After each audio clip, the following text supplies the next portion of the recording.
This is Shireesha from Master of Business Administration, Institute of Aeronautical Engineering. So, today I'm going to discuss about definition of business economics, nature and scope of business economics. So, coming to this topic, first of all, we must know what is economics. So, already we discussed about economics in the previous session. So, you can just go back and watch that video and come back to this video, right? So, now let us discuss about what is the definition of business economics now. So, coming to this business economics, so it is a application of economic theory with the decision science to examine how the objectives are going to be achieved in an organization. So here basically we have certain applications. What are those applications? Like economic theories. So we need to apply economic theories to our business to get achieved our organization goals. To achieve these goals, we not only just apply economic theory, we are going to apply quantitative methods, statistical methods, and so on. So let's discuss about application of economic theory. So what are the different types of economic theories we have? Like we have demand, we have supply theory, we have production, we have so many economic theories. Like coming to demand. So demand, it always speak about what is the price and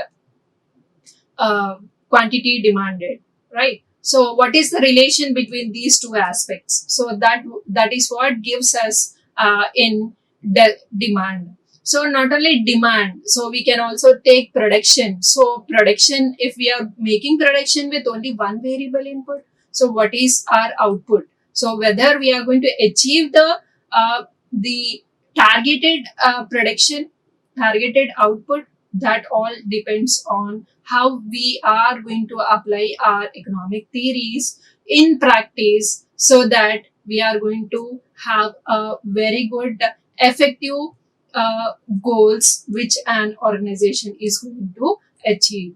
Okay, so coming to this various types of these quantitative methods. So here we have quantitative methods. Specialists are like specialists in economics are like production, distribution, consumption of goods and services in the society. So how do we consume a product? So how a product is produced? So based on the production, so how a production is done, how consumption is done, how distribution is done. So all these matters a lot. So now coming to this production. So not only talking about production, not only talking about distribution and consumption of the goods, we should also focus on how the labor are working under the production section. What are their what is the labor cost? What is the employee cost? So what is the raw material cost? So what is the pricing which we are going to give? So all this matters a lot. So coming to this quantitative methods. In quantitative methods, we can also discuss about various techniques like taxes, international trades. All these also comes into these quantitative methods. And coming to statistical methods, so we have certain statistical methods like various components of time series and trend, how the trend is moving on. For example, we can take like stock market. When we take stock market, so here stock market gives us some indexes, that is like Nifty, and like Nifty is index for National Stock Exchange, and Sensex is a index for Bombay Stock Exchange. So all the time when we watch news, so we used to see like there is a big crash on Nifty or Sensex or the stock markets, or there is a big boon on Nifty on Sensex. So we see all this kind of news in our daily life, right? So when we see that, what do we understand? We understand the investment patterns, like how the investor is investing in various different types of shares, bonds, commodities, mutual funds, all these categories, right? So when an investor is investing, how he predicts that he is going to have a better benefit out of it. So how do we understand it? By applying certain statistical methods, certain quantitative methods, or certain economic theories also can be applied to know what is the uh, benefit he's going to get out of his investment pattern. So everywhere in our daily lives we apply this economics. Okay, so this economics we are integrating with business so that we are going to achieve a better, effective organizational goals. So this is all about definition of business economics. Next we shall move on with nature of business economics. So coming to this nature of business economics, we have predominantly of microeconomics. So business economics is predominantly microeconomics. Why it is predominantly microeconomics? Because here microeconomics deals with every minute aspect of the units what are all happening in the organization. Like if we consider microeconomics in production, so what is production? Production is just converting inputs into outputs, that is making raw material into a finished good. Here also we apply certain microeconomics here. Like here, what is the raw material, which type of raw material we need to buy. So here we are going to decide, so we are going to apply some decisions here. So what type of decisions? Like whether we are going to buy this or buy some other raw material from some other vendor. So we don't know which type of uh, uh, like which type of material we are going to use for our production. So we choose the best raw material which fits our production level. So here we are going with choosing out of the limited resources whatever we have. So is it not an economics? Yes, it is economics, right? So we are choosing the raw material which is best fit in to our production system. So here we are dealing with economics, right? So production is one part of whole organization, right? So here, is it not dealing with microeconomics? Yes, it is dealing with microeconomics. So not only in production, in every aspect, like pricing, like legal, so what is the input pricing, what is the output pricing, what is the social welfare we are doing. So all these things roam around economics and microeconomics. So we can say that economics is predominantly a microeconomics. So now coming to the next point, that is it is going to operate, business economics is operating as a platform for macroeconomics. So what is this macroeconomics and what is the difference between this micro and macro?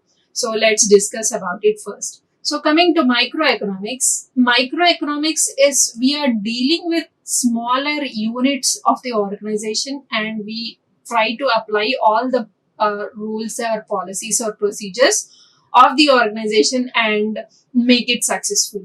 That is what is microeconomics. At a lower cadre or lower level, we are applying the this economics. And coming to macroeconomics, how this macroeconomics is acting as a platform for for a business economics. Here, business economics is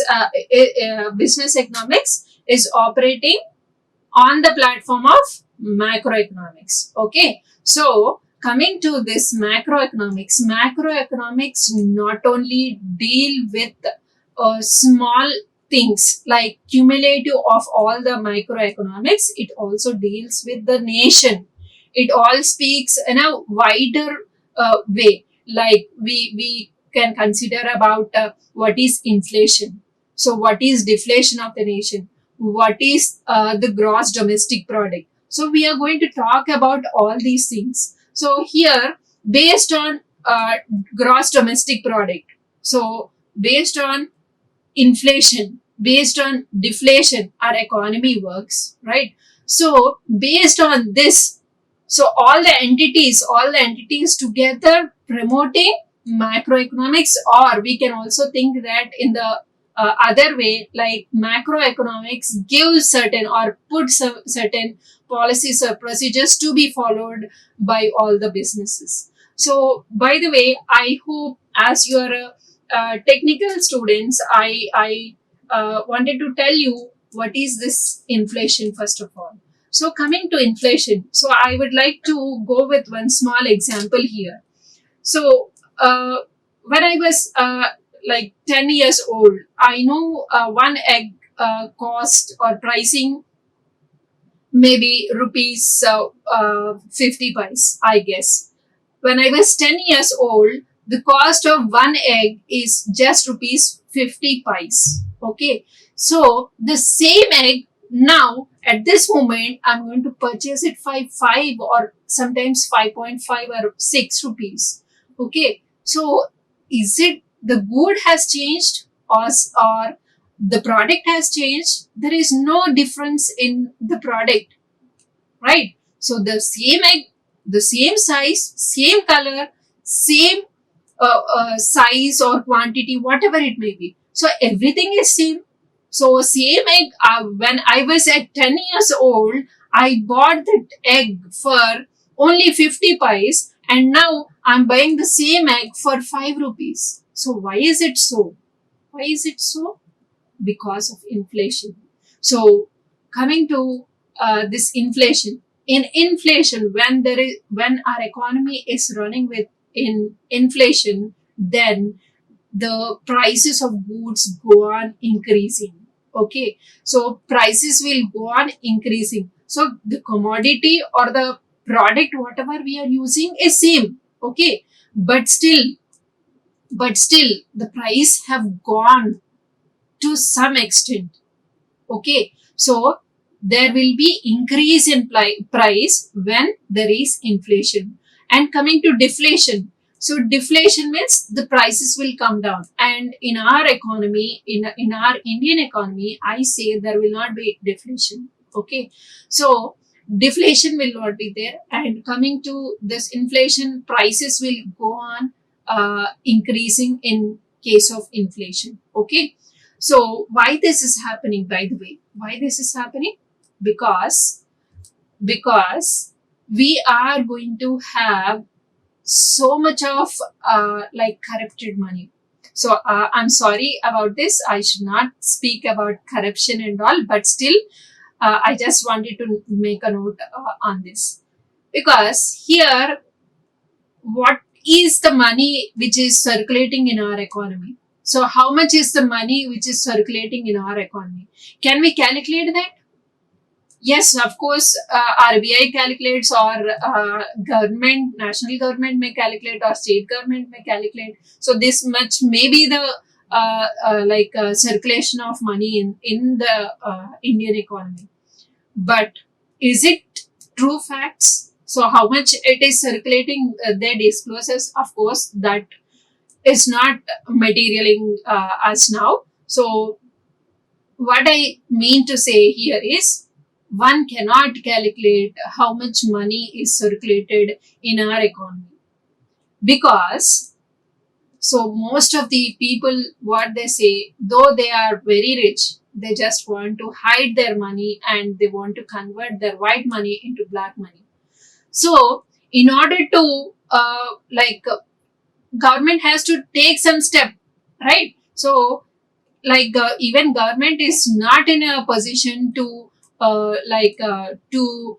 get out of that black money and convert into white money. Even government cannot do that. So only because of that, what they do is they inflate the prices of the goods and services. So the prices are going to be boosted. So prices are going to be increased. That we call it as inflation. Okay. And coming to deflation, of course, deflation is like the prices will fall down. Okay. Vice versa. Okay. And coming to gross domestic product. So based on gross domestic product. So what is this gross domestic product? You must know about this.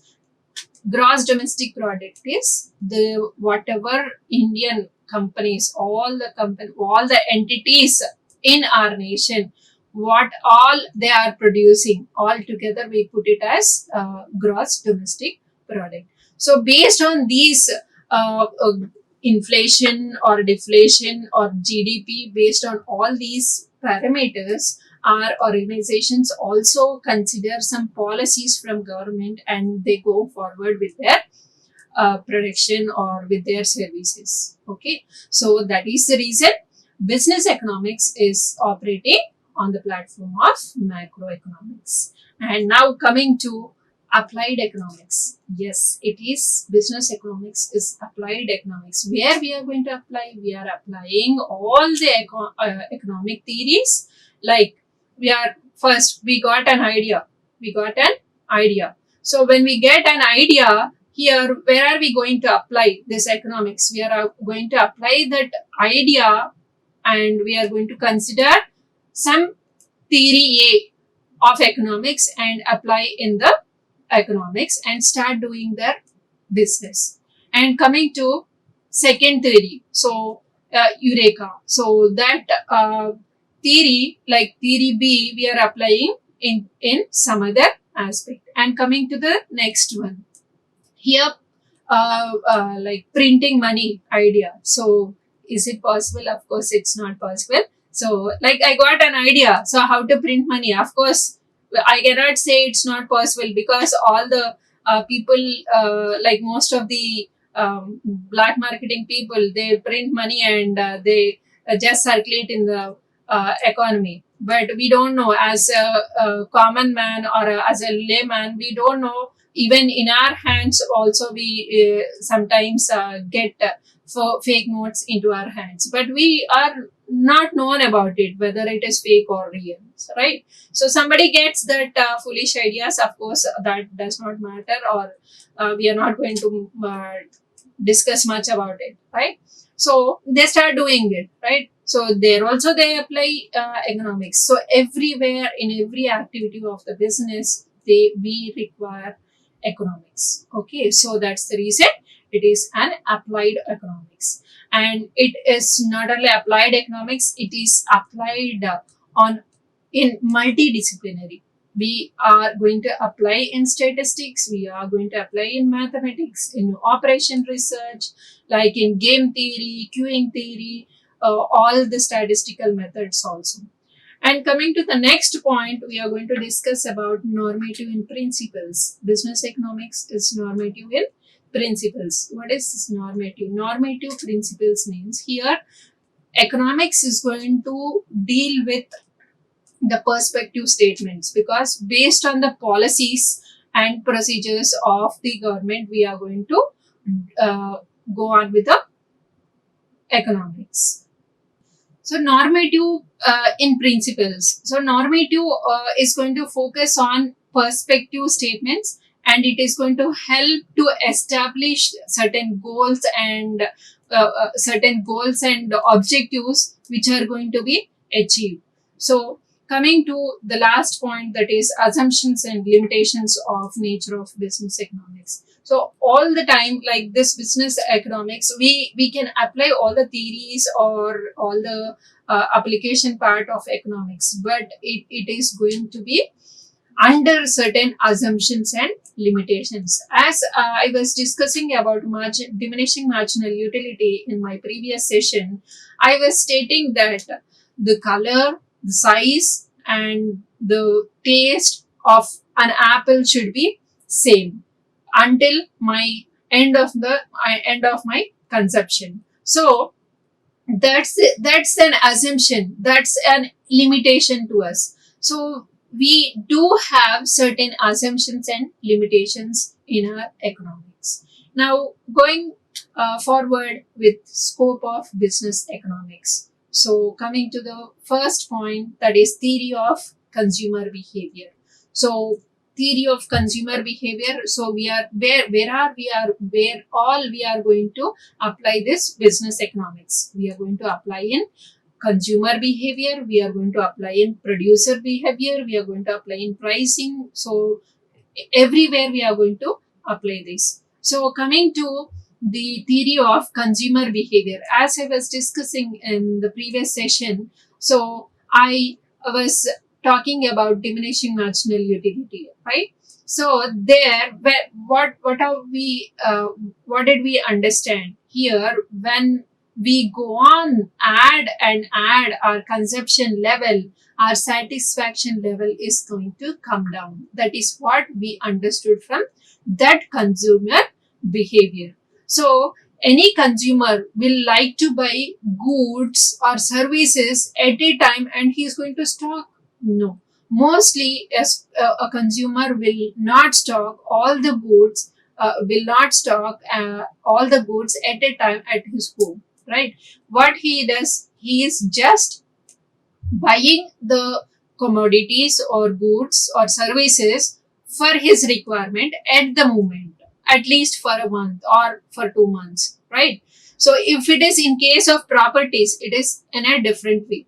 So coming to property means we are going to buy it, and we own that till our generations, right? So this we have to differentiate this consumption point, like in the case of properties and in case of utilities, in case of regular consumptions. Okay, so we not only have diminishing marginal utility, we also have like equi-marginal utility and consumer surplus and indifference curve, so etc. in this consumer behavior to test what is the behavior of the consumer. So coming to this, I just wanted to talk about consumer surplus. What is this consumer surplus? So when I visit a shop, like when I visit a watch shop,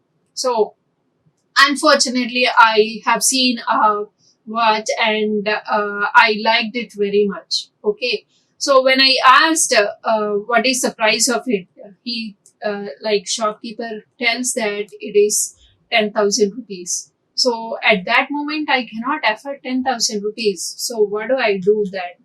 So but I want to satisfy my wish that I want to buy that 10,000 worth watch. So when I want to buy that, what do I do now? So I should start earning. Of course, when I was earning, or I take my all my uh, savings and I just rush again to the same shop and wanted to buy that. Okay, when I want to buy that, what I'm going to do is, like, I have taken some time gap, or immediately like I went back to the same shop, and I when I was asking to buy that watch, it is costing only 9,000 rupees. So that 1,000 rupees, whatever is left over. So actually that watch was costing 10,000 rupees, but what I'm paying for that, I'm paying only 9,000 rupees. So what is the consumer surplus? 1,000 is the consumer surplus. So here I feel so motivated, so enthusiastic. I'm so happy because that 10,000 worth watch, I'm getting it for 9,000, right? So I feel happy, right? So here I feel to buy more and more number of commodities. With that additional 1,000 rupees, I can buy some other commodities, right? So coming to consumer surplus. So here consumer is happy, right? So when consumer is happy, ultimately producer will also be happy. So happiness of producer is equal to consumer. So that's the reason here we discussed about consumer surplus. Okay.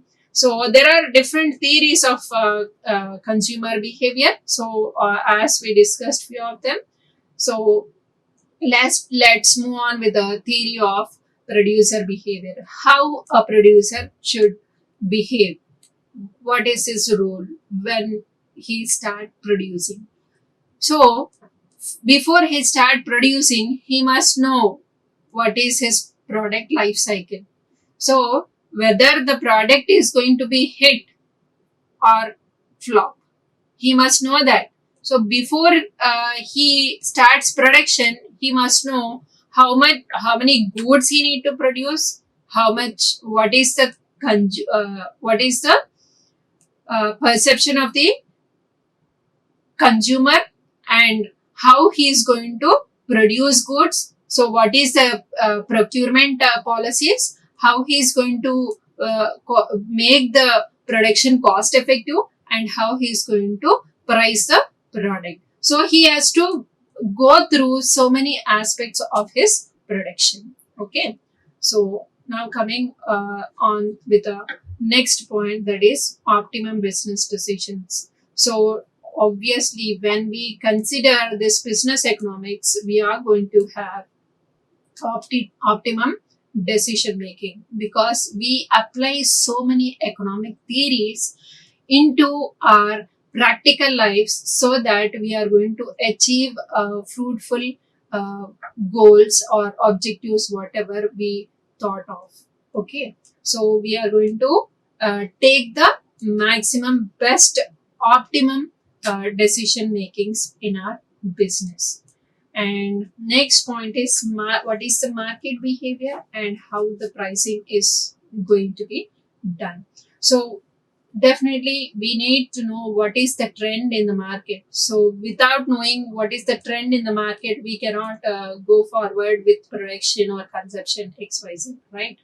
So what is the market behavior? Now I want to invest in gold. When I want to invest in gold, what is the price of gold today, for example? So the price of uh, 1 gram gold is 4,400 today, for example. Okay, so how it is it trending? Now, what is the market behavior for that particular commodity called gold? So whether is it price is increasing or price is decreasing? So if I'm investing on gold today, so is it going to uh, give me back better output, like after 1 year of my investment, I should get at least some profit, or I should get at least some returns out of it, right? So just simply I cannot invest on anything, right? So because of that, so I should see what is the market condition now. So whether the price of gold is increasing or decreasing. So if it is decreasing, if I invest now, again the price is going to rise or not. That is what we have to assess before we invest. So that assessment part we can do with the market behavior. Okay. So by watching the market behavior, then by watching the market behavior, we can easily understand the investment patterns of not only gold, we can also know different types of investment patterns or different types of portfolio investments. Okay, so as I was telling, it deals with micro and macroeconomics. So when we talk about micro and macroeconomics, it is a big environment. So let's discuss about this micro and macroeconomics in a better sense in the next slide. So coming to microeconomics, we apply demand theory, we apply pricing theory, we apply investment theory, we apply production theory. So coming to demand theory here always when demand comes into our mind, we always think about two variables. That is what?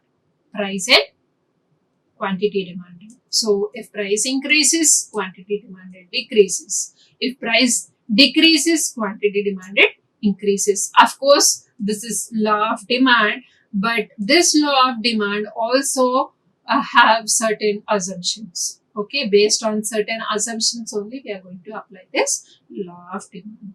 So we need to study this demand analysis when we deal with microeconomics. And coming to pricing theory. So how do we price our product? So based on market structure, based on the market behavior, we are going to price the product.